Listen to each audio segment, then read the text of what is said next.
ప్రతిఘటన టీవీకి స్వాగతం. క్షణక్షణం మీకోసం. ఆస్తి కోసం కూతురును చంపి నదిలో పాతిపెట్టిన సవతి తల్లి. 4 నెలల తర్వాత మృతదేహం లభ్యం. మేడ్చల్ జిల్లా బోడుప్పల్కు చెందిన పీనా నాయక్కు 30 ఏళ్ల కింద వివాహం అవగా ఒక కూతురు ఒక కుమారుడు. 2003లో విడాకులు తీసుకున్నప్పటి నుండి కూతురు మహేశ్వరి తండ్రి దగ్గరే పెరిగింది. అనంతరం 2003లోనే పీనా నాయక్ లలిత అనే మహిళను రెండో వివాహం చేసుకున్నాడు. ఆమెకు ఒక కూతురు ఉంది. కూతురు మహేశ్వరి బీఎస్సీ నర్సింగ్ చేసి ప్రైవేట్ ఉద్యోగం చేసింది. అక్కడ పరిచయమైన యువకుడిని మహేశ్వరి పెళ్లి చేసుకోగా కొంతకాలానికి విభేదాలతో వీరిద్దరూ విడాకులు తీసుకున్నారు.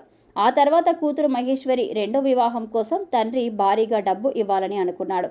బోడుప్పల్లో తనకున్న 2 ఇళ్లలో ఒకటి మహేశ్వరికి ఇచ్చి పెళ్లి చేయాలని అనుకున్నాడు. దీంతో ఆస్తి పోతుందని సవతి తల్లి లలిత తన మరిది సిఆర్పీఎఫ్ జవాన్ బానోత్ రవి, అతడి స్నేహితుడు వీరన్న కలిసి మహేశ్వరిని చంపాలని పథకం వేశారు.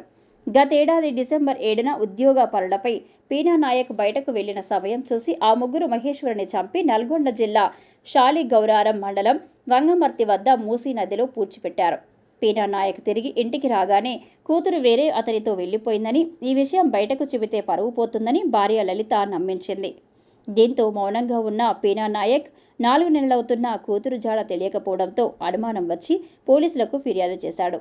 పోలీసుల విచారణలో మహేశ్వరిని ఆస్తి కోసం చంపినట్టు అంగీకరించగా ముగ్గురిని అరెస్టు చేసి రిమాండ్కు తరలించారు.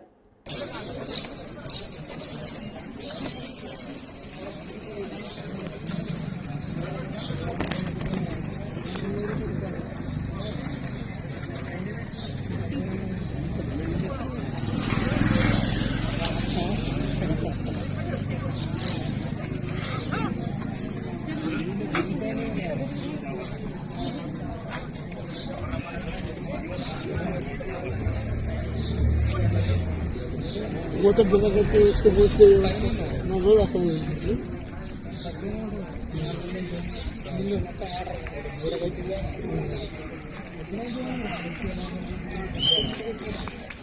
इधर क्या होता है